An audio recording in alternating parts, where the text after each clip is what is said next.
నమస్తే, welcome to our channel. నేను మిషాల్ని. ఇప్పుడు రీసెంట్గా అయితే మనకి విడతల రజని కూడా అరెస్ట్ కాబోతుందని వార్తలు కూడా వస్తున్నాయి. ఇది ఎంతవరకు కరెక్ట్ అనేది తెలుసుకోపోయే ముందు మనతో పాటు స్టూడియోలో అనలిస్ట్ అశోక్ కుమార్ గారు ఉన్నారు. వారిని అడిగి కొన్ని విషయాలు మనం తెలుసుకుందాం. అశోక్ గారు నమస్కారం. నమస్తే అండి. ఇప్పుడు రీసెంట్గా వార్త హైలైట్ అవుతుంది ఏంటంటే విడతల రజని కూడా అరెస్ట్ కాబోతుందని వార్తలు వస్తున్నాయి. ఇది ఎంతవరకు వాస్తవం అంటారు? దీని మీద స్పందన ఏంటి? పల్నాడు జిల్లా ఎడ్లపాడులో కేసు అంటూ రిజిస్టర్ అవ్వడం జరిగింది. అసలు దేనికి ఈ విషయం అంటే మనం 2 నెలల ముందు మీకు గుర్తుండి ఉంటుంది, మీతో ఒక వీడియో చేశాను. 2,20,00,000 రూపాయలు ఈ యొక్క లంచంగా తీసుకునింది విడుదల రజని. ఎవరి నుండి అంటే గతంలో వైసీపీ అధికారంలోకి వచ్చి రాగానే ఆమె చేసిన పని ఫస్ట్ ఎవరైతే ఈ స్టోన్ క్రషర్స్ కానీ లేదా మెయిన్ బిజినెస్ మ్యాన్స్ ఉంటారో ఈ యొక్క చిలకలూరుపేటలో వాళ్ళకి ఏమో పిఏ రామకృష్ణ అనే అతను ఉన్నాడు. అతని ద్వారా అంటే చర్చల కోసం డైరెక్ట్గా వాళ్ళ లైన్లో ఒక గ్యాంగ్ తయారు చేసి అక్కడికి వెళ్ళడం, మాకు పలానా డబ్బులు కావాలా, మీకు కనీసం మమ్మల్ని కలిసే అంత తిరిగడ లేకుండా పోయిందా, ఒక ఎమ్మెల్యే అంటూ ఉన్నారు కదా ఈ నియోజకవర్గానికి, ముందు ఇక్కడికి వచ్చి పలానా కుప్పం కట్టిపోవాలా అని చెప్పి ప్రతి బిజినెస్ మ్యాన్ దగ్గరికి వీళ్ళు వెళ్ళడం జరిగింది. ఈ రామకృష్ణ అనే అతను ఈవిడికి పిఏ పర్సనల్ అసిస్టెంటు.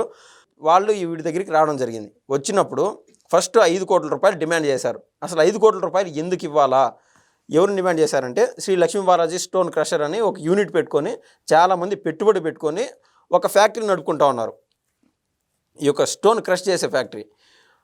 అప్పుడు వాళ్ళు ఇక్కడికి వచ్చినప్పుడు 5 కోట్ల రూపాయలు డిమాండ్ చేసింది. ఎందుకు మా నాయన 5 కోట్లు మీకు ఎందుకు ఇవ్వాలా అని అడిగితే, ఈ ఏరియాకి ఎమ్మెల్యే నేను, సినిమాలో చూసినట్టే జరిగింది అక్కడ, ఈ ఏరియాకి ఎమ్మెల్యే నేను, మా ఖర్చులు మాకుంటాయి, ఇప్పుడు కన్నా నువ్వు కన్నా 5 కోట్లు ఇవ్వకపోతే మీ దానిపైన పోలీసు వారు రైడ్ చేస్తారు, సో అక్కడ 50 కోట్ల రూపాయలు నువ్వు ఖచ్చితంగా కట్టాల్సి వస్తుందంటే మా దాంట్లో అసలు ఏ లొసుగులు లేవమ్మా అది ఇది అని చెప్పడం జరిగింది. వీళ్ళు వాళ్ళ పనులు వాళ్ళు చేసుకుంటూ వెళ్ళిపోయినారు.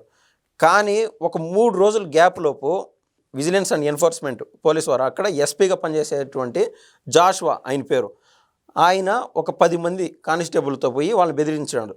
ఏంది మీ దానికి ఇక్కడ అనైతిక కార్యక్రమాలు జరుగుతున్నాయి కాబట్టి 50 కోట్ల రూపాయలు మాకు కట్టాల్సిందే అని చెప్పి. ఇంక ఎవరికైనా డబ్బు అంటే ఎవడిచ్చేదో.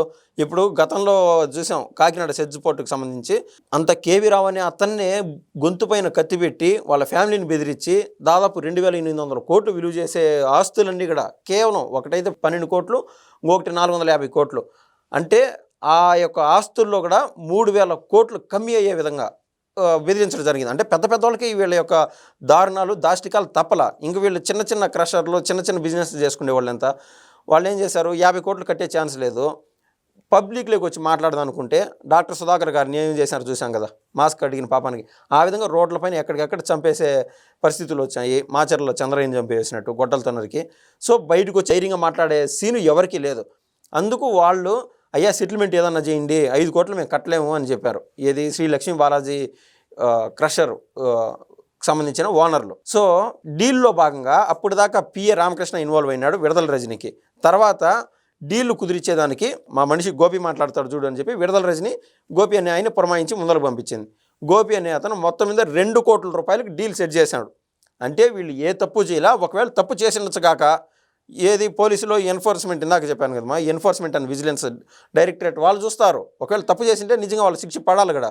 వీళ్ళెవరు చట్టాన్ని చేతలోకి తీసుకోవడానికి విడుదల రజని ఎవరు? సో 2 కోట్ల రూపాయలు విడుదల రజనీకి సెట్ చేసేసారు తప్పలా. అంటే ప్రతి ఒక్కరూ అప్పులు తెచ్చి చందాలు వేసుకొని ఆ ఫ్యాక్టరీకి అలా వాళ్ళే ఉన్న పళ్ళంగా డబ్బులు అడిగి యాడ్ నుంచి వస్తాయి. నేను చెప్పాక ఇది వరకు పార్ట్నర్స్ అందరూ ఉన్నారండి, ఆ పార్ట్నర్స్ అందరూ పోగేసుకున్న డబ్బు విడుదల రజనీకి 2 కోట్లు ఇచ్చారు. ఎవరైతే ఇక్కడ డీల్ సెట్ చేశా అని చెప్పాడో గోపి అని అతను 10 లక్షల రూపాయలు డిమాండ్ చేయడం జరిగింది. ఆయనకు ఒక 10 లక్షలు ఇచ్చారు. ఇంకా ఎస్పీగా రైడ్ చేసిన వ్యక్తి జాషువా, ఆయన కూడా ఇంకొక 10 లక్షలు డిమాండ్ చేయడం జరిగింది. సో 2,20,00,000 రూపాయలు వీళ్ళ చేతల నుంచి వాళ్ళ వరకు చేతలకు మారినాయి. గతంలో విడుదల రజని గురించి మనకు తెలిసిందే, ఇల్లుండగానే దీపం చక్కబెట్టుకోవాలన్న చందాన. అంటే వీళ్ళకి తర్వాత ఓడిపోతామో పరిస్థితులు ఎట్టొస్తాయో మనకు తెలియదు, కానీ పరిస్థితులు బాగున్నప్పుడే 4 రాళ్ళు వెనక్కేసుకోవాలా అని ఉంటారు కదా. ఆ రాళ్ళ పని అంటే క్రషర్ పని చేసుకునే వాళ్ళు ఆ రాళ్లతో. సో వాళ్ళతో కూడా ఈమె బేరం ఆడింది ఆ క్రషర్ యొక్క ఓనర్లతో. ఇంక అర్థం చేసుకోండి, అంటే వీళ్ళ దగ్గరనే ప్రత్యక్ష సాక్షి బయటకు వచ్చి మాట్లాడుతున్నాడు. ఎంతమందిని బెదిరించి ఎన్ని కోట్లు దండుకుని ఉంటుంది. గతంలో చూసాం, నీకు ఎమ్మెల్యే టికెట్ ఇస్తా అని చెప్పి మల్లెల్లి రాజేష్ దగ్గర 6 కోట్ల రూపాయలు డీల్ చేసుకున్నారు. అప్పుడు కూడా చేతులు మారింది. తీసుకుని ఆయనకి ఎమ్మెల్యే టికెట్ రాకపోగా నా డబ్బులు నాకు ఇవ్వమంటే ఆవిడ ఫోన్లు ఎత్తలా, ఏమి చేయాల, ఆయన లబో దిబో అంటా ఉన్నాడు. సో ఈ విడుదల రజని ఎప్పుడు డబ్బు మనిషే, ఏమో అతి త్వరలో యుఎస్ వెళ్ళాలని చెప్పి ఆ ప్రయత్నంలో ఉండాది. నేను ఈ ప్రభుత్వానికి సూచించేది ఏంటంటే ఆల్రెడీ సజ్జల రామకృష్ణారెడ్డి, సజ్జల భార్గవ రెడ్డి, ఇంకా చాలామంది పైన మన ఆంధ్ర రాష్ట్రంలో చాలామందికి లుకౌట్ నోటీసులు ఇచ్చినారు. ఈ విడుదల రజనికి కూడా లుకౌట్ నోటీసులు ఆగమేఘాల మీద జారీ చేయాలా? ప్రస్తుతానికి ఆవిడని అరెస్ట్ చేయాలంటే కనీసం అంటే మినిస్టర్గా పనిచేసి బయటకు వచ్చిన వ్యక్తి ఎవరైనా కూడా గవర్నర్ దగ్గర పర్మిషన్ తీసుకోవాల్సి ఉంటుంది. ఆల్రెడీ ఏసీబీ వాళ్ళు ఇన్వాల్వ్ అయినారు. అంటే ప్రస్తుతం అనుకున్న సమాచారం ప్రకారం విజిలెన్స్ అండ్ ఎన్ఫోర్స్మెంట్ వారు, ఈ ప్రభుత్వంలోని విజిలెన్స్ అండ్ ఎన్ఫోర్స్మెంట్ వారు ఈ యొక్క జరిగిన ట్రాన్సాక్షన్ మొత్తం ఏదైతే లావాదేవీలు జరిగినాయో అది బయటికి తీశారు. దాన్ని ఏసీబీకి అందజేస్తున్నారు. ఏసీబీ వాళ్ళు ఈయన జాషువా అనే ఆయన్ని ఆధీనంలోకి తీసుకున్నారు. గతంలో పనిచేసినటువంటి ఎస్పీని ఇప్పుడు ఈవిడని 2-3 రోజుల్లో అదుపులోకి తీసుకోవాలంటే గవర్నర్కి పిటిషన్ పెట్టున్నారు.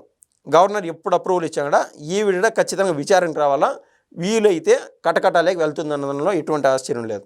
అయితే ఆమె మీద ఎన్ని కేసులు నమోదయ్యి ఉంటాయి? ఇప్పుడు పోసాని కృష్ణమూర్తి పైన ఎన్ని కేసులు రిజిస్టర్ అయినాయంటే నువ్వు కానీ ఎవరన్నా తెలిసినంతలో నా సర్కిల్లో కూడా అనలిస్టులుగా పనిచేసే వాళ్ళు కావచ్చు, ఏదైనా పెద్ద పెద్ద ఛానల్లో కూడా ఎవరికి అంత క్లారిటీ ఉండదు ఎక్కడ ఏ కేసులు ఏ టైంలో రిజిస్టర్ అయినాయి అనేది. అంటే వాళ్ళు అన్ని వాటిలో ఇన్వాల్వ్ అయి ఉన్నారు. పోసాని కృష్ణమూర్తి పైన మ్యాక్సిమం 3 నుంచి 4 కేసులు రిజిస్టర్ అయింటాయి. ఇప్పటికిప్పుడు ఆయన జైల్లోకి పోతానే రాజంపేట జైల్లో రిమాండ్ ఖైదీగా ఉన్న పోసాని కృష్ణమూర్తి నరసరావుపేటకు తరలించారు. సో ఇప్పుడు మొన్నటి డేటా ప్రకారం 14 కేసులు రిజిస్టర్ అయినాయి. ముందు 9 కేసులు, మళ్ళీ 11 కేసులు, 14 నిన్న సాయంత్రానికి మనం చూసుకుంటే 15 కేసులు నిన్న సాయంత్రానికి. మీరు చెప్తున్నట్లు ఇంకా 17 అయింటే నేను చెప్పలేను కానీ. సో అదేవిధంగా ఈవిడిపైన ఎక్కడికక్కడ 1-2 కేసులు ఉండొచ్చు. ఇదైతే ప్రధానమైన కేసు. ఒక్కరిని బెదిరించి డబ్బులు తీసుకున్న దాని కేసు అంటే 7 ఏళ్ళ శిక్ష పడుతుంది. ఈ కేసు కన్నా ప్రూవ్ అయితే వాళ్ళు బెయిల్ తీసుకునేది ఇదంతా సెకండరీ. ఒక్కసారి కేసు రిజిస్టర్ అయ్యి ఆవిడ కానీ 1 వారం జైల్లో కన్నా పోయి ఉంటే ఇందాక పోసాని కృష్ణమూర్తి గురించి మనం మాట్లాడుకున్నట్టు ఏ విధంగా అయితే ఆయన పైన కేసులు పెరుగుతా పోయినాయో ఈవిడిపైన కూడా కనీసం 15-18 కేసులు పడతాయని ఆ యొక్క చిలకలూరుపేట నియోజకవర్గానికి సంబంధించిన వారు, గుంటూరు జిల్లాకు సంబంధించిన వారు చాలామంది చెప్తానే ఉన్నారండి. అయితే ఎప్పుడు అరెస్ట్ కాబోతుంది? ఈ రోజు, రేపా, ఎల్లుండా అనేది 3-4 రోజులు పడుతుంది. గవర్నర్ ఆయన అప్డేట్ ఇస్తారో తెలీదు. ఖచ్చితంగా అక్కడి నుంచి కాస్త లేట్ అవుతుంది. ఆయన అప్రూవల్ ఇస్తానే ఇమీడియట్గా ఫార్మాలిటీస్ 1 or 2 days ఉంటుంది. మ్యాక్సిమం 1 week అని నేను అయితే అనుకుంటున్నాను. నెక్స్ట్ ఇంకా ఉన్నారు కదా కొడాలి నాని, వీళ్ళందరూ బయటకు వస్తున్నారు. మరి ఎవరు అరెస్ట్ కాబోతున్నారు? మరి పేరు నానియా, కొడాలి నానినా, రోజానా? మనము కసి పెట్టుకోను ఇంకొకటో ఇలా చేయాలని చెప్పి నారా లోకేష్ గారికో ఇంకొకరికో ఎవరికీ లేదు. చట్టానికి ఇప్పుడు నేను ఆల్రెడీ నేను చెప్పాను, మన ఇద్దరం వీడియో చేసి దీనిపైన 2 నెలల కాలం అయింది. 2 నెలల కాలంలో ఇంకా అరెస్ట్ కాలేదంటే దానికి ఎవరేం చేయగలరు? దానికి సరైన ఆథెంటికేటెడ్ ఎవిడెన్స్ కావాలా, డాక్యుమెంటేషన్ అంటూ కావాలా.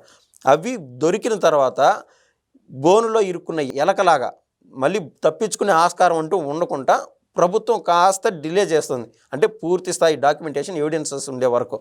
సో నేను చెప్తున్న సలహా ఏంటంటే కనీసం ఇటువంటి వాళ్ళు తప్పించుకోకుండా ఫస్ట్ వీళ్ళపైన లుకౌట్ నోటీసులు వదిలేయండి అని నేను చెప్తున్నాను, విదేశాలు పారిపోకుండా. Thank you. థ్యాంక్స్ అండి.